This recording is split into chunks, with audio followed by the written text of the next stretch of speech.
Pourquoi êtes-vous sûr que ces massacres sont liés à l'idéologie raciste des nazis? Alors, une fois de plus, ce n'est pas la première fois, c'est une excellente question. Si je reprends la question, c'est pourquoi êtes-vous sûr? D'accord?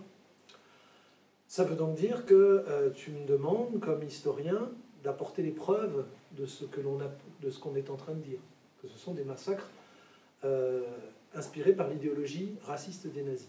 D'accord? Alors ça pose une vraie question, qui est la question de savoir comment on peut apporter une preuve en histoire. Et ici, alors je vais peut-être utiliser une expression qu'il va falloir que j'éclaire, on a un faisceau, c'est-à-dire on a un ensemble d'éléments qui nous permettent d'aboutir à la conclusion qu'effectivement c'est un crime raciste.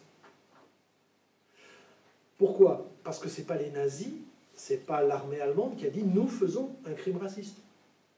Ils ne l'ont jamais dit, ils ne l'ont jamais reconnu. Donc c'est nous qui devons apporter un certain nombre d'éléments, d'accord, pour aboutir à la conclusion que c'est un crime raciste. Entendu? Alors, le premier argument qu'on peut mettre en avant, c'est tout ce qui est lié à la honte noire. Mais ça, je vous ai déjà expliqué à la question précédente ce que c'est que cette expression, qui est une expression d'origine allemande. Donc, on sait que l'armée allemande arrive avec cette idéologie de haine à l'égard des troupes coloniales françaises. Donc ça, c'est un premier élément qui vient en ligne de compte.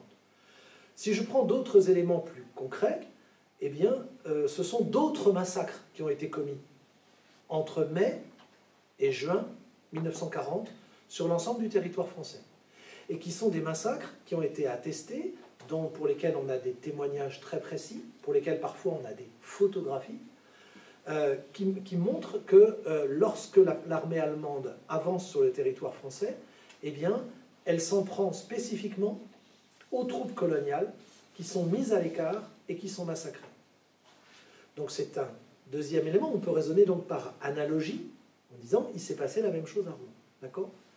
Troisième élément dans le panel des éléments que j'additionne pour aboutir à l'idée que c'est un crime raciste, le troisième élément, eh bien, c'est quand même assez étrange. Je vais prendre des choses très objectives, des choses très, très scientifiques, très rigoureuses. Quand je dis objectif, c'est rigoureuse, des choses rigoureuses. Les registres d'état civil de la ville de Rouen. Quand on prend les registres d'état civil de la ville de Rouen, on voit qu'il a été découvert cet ensemble de corps d'hommes. Alors à l'époque, la formule, elle a déjà été expliquée par d'autres, je ne vais pas réexpliquer avec vous. D'hommes, on met homme de race noire, inconnu, homme de race noire. Et ça, on l'entend une dizaine de fois, une quinzaine de fois, le mot revient. Pourquoi avoir regroupé pour les massacrer des hommes dans une propriété privée le 9 juin 1940? Est-ce que ces hommes avaient commis des exactions? Est-ce qu'ils avaient porté les armes contre les Allemands? Si ça avait été un crime de guerre, ils auraient été tués à l'occasion de combats. Mais là, ce n'est pas à l'occasion de combat. Ils ont été amenés dans cette propriété pour être massacrés à cet endroit-là.